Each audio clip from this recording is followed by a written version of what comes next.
Hello, everybody. You are tuned in to Flagship Digital Insights on Yachting International Radio with myself, Ben Taylor, and our guest this week is Art Hill. Art, hello. Hey Ben, nice to have you. Hey, thank you so much for joining us. You may well recognize Art Hill. He was on the first ever episode of Flagship Digital Insights with myself, and he's back. And this time we're talking about what's happening with all the boat shows. We've just seen Fort Lauderdale happen, and Art was there. And as we speak, there's the Balearic Yacht Show and plenty of other shows going on around the world.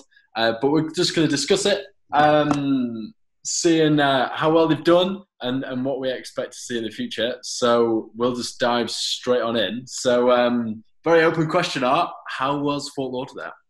Well, it was awesome, Ben. I really enjoyed myself. I was actually in Connecticut for a month previously, so we traveled straight to the boat show, and it was really good to kind of connect with people.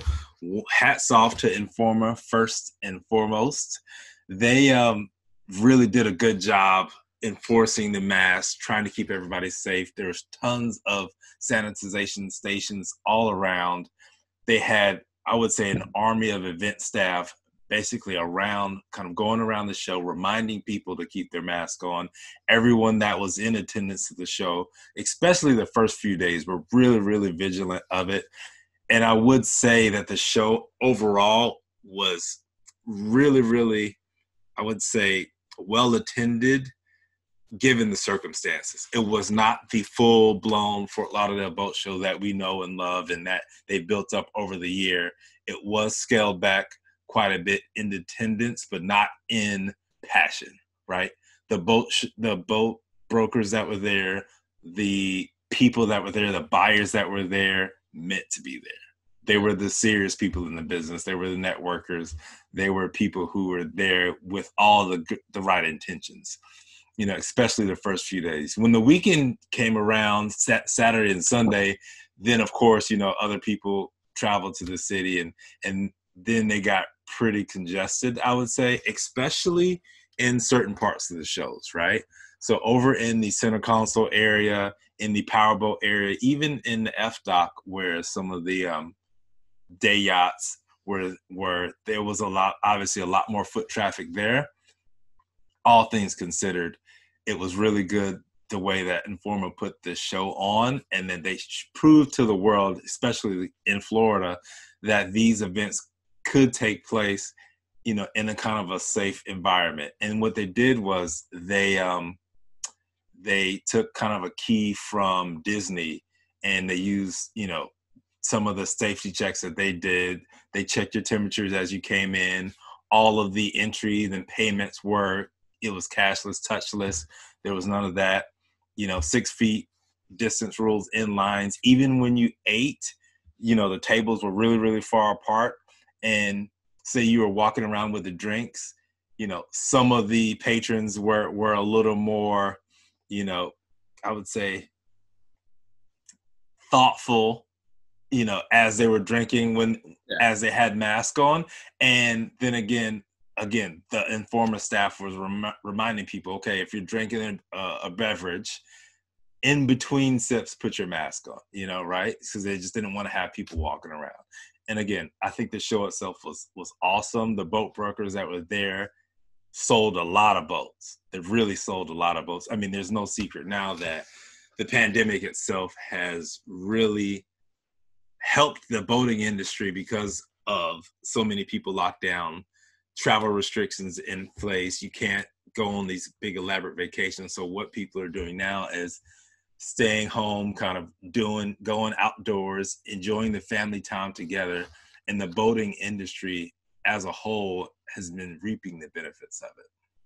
Yeah, absolutely. So, just to finish off on the kind of safety and reg side of things, it's really interesting because with this being so international, the attendees and our audience, you get a huge, let's say, a range of perspectives. Because from the UK right now, the shops are closed. We're officially in lockdown. Stay home if you can. and there's no way I can meet with 6 members or even 10 members or anything like those numbers, even people I know, friends and family. Wow. That's a no-go. And for various different locations across Europe, it's very similar, or certainly let's say a more extreme measures are in place for interactions with people. So, and the US, controversial topic, and not going to go into politics, but yeah, it's interesting to see your perspective on it. But with these regulations in place, I'd be interested to hear how you like engage with people, and how you engage with the exhibitors and each other. Is it as straightforward as you normally would, with a mask on and plenty of hand sanitizer and be hygiene conscious, or is it a bit more? That's exactly right. You know, I think, you know, especially here in the US, you know, people are trying to figure it out as it is worldwide. But you know, you'll have some of those who are pretty adamant about trying not to wear it, you know. And even for myself, you know, I think that's definitely mask on and kind of keep my distance. You know, we can still have conversations, you know, though it's just a little louder, you know, at distance. But I think the default is definitely keep your mask on at all times possible, outdoors if possible. And, you know, when you are indoors, you know, try and make sure it's, you know, somebody that you're living with, basically. But yeah, it's definitely a little bit of a different kind of conversation and way of interacting with each other as we kind of see these live events taking place. Yeah. Okay. So with the topic of interacting with each other, have you seen a lot of companies embrace the whole digital interaction as part of a show or outside of a show? Yeah, one of the things I did notice at the show was a lot more QR codes that people were scanning as a way of giving it their lead information and sending emails to each other. Also, again, back to the payment processing things, you know, everything was cashless. So it was, you know, the smartphone payments, you know, as far as meeting with brokers themselves, you know, after the boat shows, you know, a lot of the meetings were going to be held virtually. So I think that's something that we're already seeing some of the bigger yards and the bigger boating manufacturers lean into, is having virtual dealer meetings, is meeting with clients via Zoom like environment, or doing personalized walkthrough in a 3D environment of the vessels. And again, this is all new for the industry, for our industry, more so than some of the others. But I do see it as almost like a staple going forward, because I think it just makes sense in the overall business scheme, right? There's only so many boat shows that we can have in person, and this industry has done well having 6 to 10 meaningful boat shows a year. But as you know, my philosophy is every day should be a boat show, right? You know, with the digital interaction and the digital capabilities right now, you can have someone in New York buy a boat in Florida sight unseen and get it shipped. And it's happening more and more and more just from the digital communication. Yeah, absolutely. So on that topic, actually, so we're starting to see bigger organizations get involved in the whole digital side. I think they've been very, very too extremely cautious to do this. But for example, so I've worked with British Marine last week, putting on their first ever digital networking. And so we saw all the members come together. We collected their feedback and got a really good idea of what their impression was. Did they think it's very positive? It's all very new. Many of them weren't necessarily particularly tech savvy, and all these issues arise. And I get the feeling there was quite a lot of caution, should we say, around the venture and putting it on. But we did it, right? We put it on. I hosted it and got everyone in, explained the event at the very start. it was very simple, really. It was a Zoom with breakout rooms. That's Okay. what just with a bit of kind of, this is the nature, this is the type of conversation we want. Here's your opportunity to meet other people, embrace it, and you'll get out what you put in, right? And the feedback was fantastic. It was absolutely brilliant. So we used the chat box. We got everyone in and said, look, tell us what you think. Do you support events like this? Can we put more resources into it to make them happen in the future on a more regular basis? And it was thumbs up all around, really good. Some of the other feedback said, actually, look, I prefer this to an in-person event. So you got the UK, relatively small, the UK, their organisation and a lot of the industry is based on the South Coast in Southampton. And then there's some other organisations and members towards the north. So it would be a day travelling down, it'd be overnight hotel, meal, all this. I'm sure everyone sees very similar situations. And sure enough, to actually go to a networking event or some kind of British Marine event in person, they're talking about a 500 quid bill. And for sure, maybe 200-300 quid, 2 or 3 days of their time. Yep. So for them to just tune in, click a link, be straight into the networking. They love the fact that it was kind of 4 or 5 people, random chosen. It's just like, right, get to know each other. It's that's good. Like an ideal networking situation for them, and that's something we've done. So the industry is ready. It is getting positive reactions. It'll be so interesting how well, whether or not I'm very biased. Me too. Very biased, but the sustaining these events and coming on to create kind of hybrid events in the future sounds like it's where it's going. But for marine organisations, as long as they embrace it and go for it and commit, I think there's very positive things to come out of this stuff.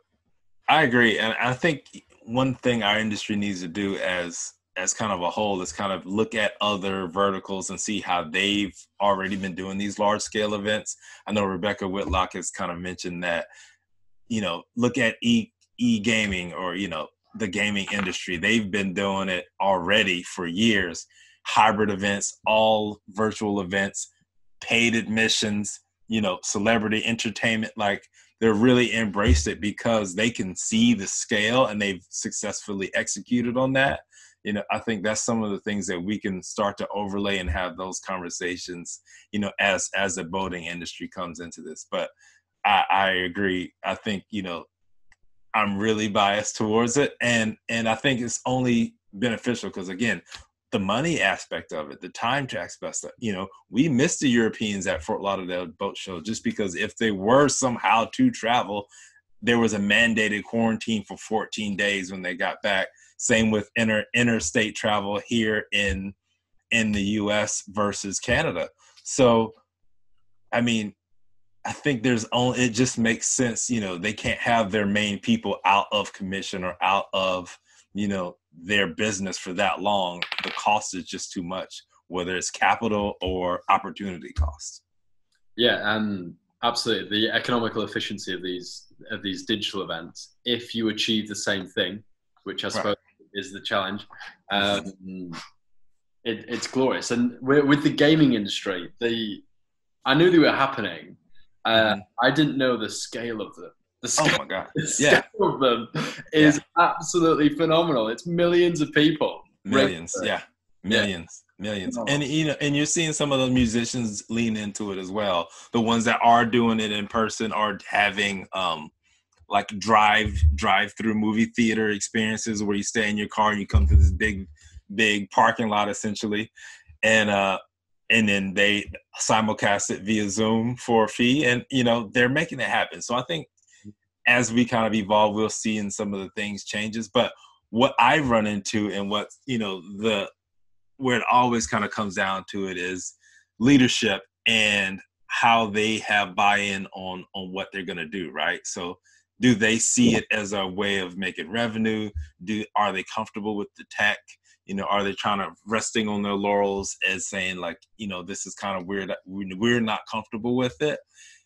Meanwhile, the people who are executing are absolutely taking market share. And, that's what I'd like to kind of see kind of come to the top, right? More pressure on that leadership.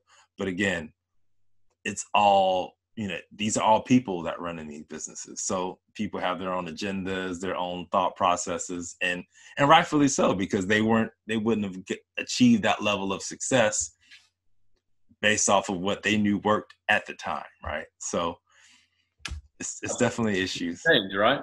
It always gets approached with caution, should we say? But so the Balearic Yacht Show, this is really interesting. I've been looking forward to it for a few months now. Really to see the statistics from it, because I think this is an organisation. It's actually backed by the government at the Balearics, and they've gone for it. They've done what we've just described. They've said, right, okay, this is what we're going to do. Fully virtual, no physical representation whatsoever. I think they've got a studio for some of the webinars and the panels for those that can get there. But outside of that, it's entirely virtual. They've, I believe they've used the Hub's Mozilla platform for many of the networking ability. So that enables the attendees to actually tune into a virtual room and think of a physical room that you look into through a screen rather than a website. And really you control it much like you're a character in a gaming environment. So you've got things like spatial audio. So if me and Art were in one corner chatting away, we wouldn't be able to hear the people in a social group at the other side of the room. But we might hear a bit of background noise from the people in the center of the room. And obviously it's all virtual. So you can make it an enormous room. You can have TVs the size of super yachts. You can do whatever you want, right? And to see the engagement and the results from a show that's gone that far would be really interesting. And that's happening right now. So that's ongoing, but that's something I'm definitely looking forward to for the sake of the industry and absolutely. And for the future of shows. Yeah. Love that. Very cool. Okay. So with boat shows being how they are, many companies have had to switch from the kind of short-term, what do we do and how can we survive? And by this point, they may well be thinking, right, okay, a bit more long-term. A pandemic is now a widely known and understood thing that can happen to a business and to industry in general. So where do you see companies being really strong in terms of having certain elements in their long-term strategy? And obviously you're a digital marketing specialist, so go for it on the whole marketing front. That's really interesting. Yeah, I think definitely marketing, it has to take place every day, right? One of the big things is with the digital communication, as you said, the gaming industry can reach millions. I think, we need to kind of transition more into that realm of, okay, putting scrutiny on what we spent money on in the past and taking either a percentage of wallet or some kind of testing metrics to show what digital can really do, and it has to be a multi-pronged approach. You can't just do Facebook ads for a week and say, oh, well, that whole thing doesn't work. Let me try, LinkedIn. It needs to be a kind of cohesive strategy around that communication. And that is a longer term investment, similar to every piece of marketing, right? So I think digital as a whole is definitely the way to go. But like you said, how does that play out, at the end of the year? So there is going to be some kind of give and take, some ebbs and flows of it. But overall, I think there's a humongous opportunity and the writing's already on the wall. Like, it's happening. It's over. The opportunity is the most exciting element, actually. And with it being so, let's say, undervalued or underexplored as an industry, I think I think the potential is where companies should focus and really build excitement around. And even if there's potential in, say, 5 different strategies, you give them all a good shot. If one hits its potential, if that potential is so large and so powerful, then actually, yeah, it's absolutely worth investing in 5 strategies and exploring that avenue. Well, let's talk about it too, right? So it's the 80-20 rule, right? You know, outside of the traditional marketing places where a lot of that money is up front and we can't really measure its impact and its efficiency within a window, digital has the opposite problem, right? We can tell within a day whether it's certain campaign work, or we can tell, you know, what people are, if we post an organic post online, whether our audience is interacting with it or not. So, and we look for that feedback instantly, right? So the game is very fast, and there's, like you said, there's a lot of opportunity in it. But, you know, one of the issues that we're seeing, in one of the positive things we're seeing, is that when done correctly, all things being equals, you know, 80% of what we're going to do may not work up to its fullest potential, but it's going through that whole process that you find the 20% of the communication that does work pays for all of it and then some, right? So you gotta have to, it's creative, contextual content at scale, right? Yeah. That's one of the biggest components that I think every industry and every business needs to figure out right now going forward, right? Digital is not going away. It's technology. It always evolves. I mean, it's always evolved. So what the thing that you can do is now you can do different creatives for different customer types. So you're just not one TV like mentality. We're going to spend $50,000 on a commercial and then another $100,000 to distribute it on television on multiple channels. That's one vanilla message. What digitals can do, you can go in and say, okay, African Americans who lives in Florida who likes king fishing, here's your piece of creative, right? Exactly. Me. Oh, look at that, right? So that's that. You can get really, really hyper targeted, and the cost involved is minuscule to do that. I mean, you can literally do it within $10 a day. For $10 a day, you can get me on Facebook and show me your messaging. Now, if you're selling a super yacht to hamburgers, it doesn't matter. The communication, the tactic is the same. Find out your core key audience, what that personal persona looks like, and then create creative at a low enough cost where you can do 10 different videos to that segment and test, to where you can do 15 different videos and, you know, organic posts, pictures, words, creative. We have to figure that part out, because, you know, the biggest boat brokerages, who, again, grocery stores down the street, they all have the same issues. How do we create the creative that's enough pieces to where it matters? And then how do we back that within a sales environment? And how do we make that conversion happen? That is the game going forward. Absolutely. One of the most beautiful things about tech is exactly that. It's the segmentation of the audience, and then tailoring a message to each one that really clicks and pushes them from, I have vague interest into this product, into, oh, that's what it can do for me. And it's a serious and qualified, ultimately, lead. But yeah, it's beautiful.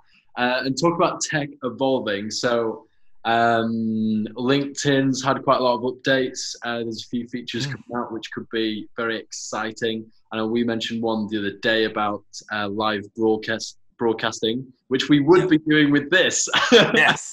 Gave us permission, but it's not. It's in beta testing, I believe, as a pilot project. But as the social platforms follow each other, we've seen LinkedIn stories pop up from Instagram, and then LinkedIn Reels is also Instagram Reels. Instagram Reels has become reasonably similar, almost identical to TikTok in the way the consumers consume that content. One thing I'm looking into is virtual showrooms, which is progressing insanely fast, but has its challenges, let's say. Is there any other types of tech that you're seeing come to fruition and that companies are starting to look at? Well, back to the features wars, like I call it. Instagram also has released their shopping component too. So if you update your Instagram app, you'll see the new buttons, the Reels button at the bottom, as well as a little shopping feature. And what that did was it's tied into, say, like a Shopify e-commerce site, and you can tag your post and make your Instagram post shoppable to your product. So now there's this own feed of just products that you can buy from the companies and people that you follow. So I think there's a huge opportunity, one, to help push sales for each brands, but two, to have it in an organic place where people are already congregating and talking amongst themselves. It just makes that transaction happen a lot more faster than hoping that they click your link in your bio and then going to your website and then finding said product organically, right? You can put A to B really fast. So I think that's really good. There's also, the resurgence, I wouldn't say the resurgence, but the conversation around AI, right? Netflix just had that show, The Social Dilemma, and it got a lot of good and bad press about it. But what it did was it started the conversation, right? And basically what that is, it's, how does the internet work? What are some of the benefits and, downfalls of it? But basically, like you said, it's machine learning. So as some of the people and bigger companies are developing their websites, now they're going in with the questions, well, how do we, re-engage with our customers? What are some of the things that we can do to help get them, get more awareness for our products? So I'm starting to see some of that kind of fall out as well. So yeah, absolutely. And it's textbook social selling. It's for sure. It's quite amazing that it's with social media platforms and it's so easy and accessible. But absolutely, and to integrate that into a feature event like a boat show is an obvious, but I mean, inevitably a powerful strategy going forward. So thank you so much for those insights, Art. We're just about out of time. So guys, thank you very much for tuning in. This has been Flagship Digital Insights with myself, Ben Taylor, and our guest this week has been Art Hill from Florida in the US. Thank you for coming on, Art. Thank you for having me. I appreciate it. You're so welcome. Right, and we'll put the links to get in contact with Art with this episode. Thank you very much, everybody, and see you again soon. Bye for now. See you. Bye.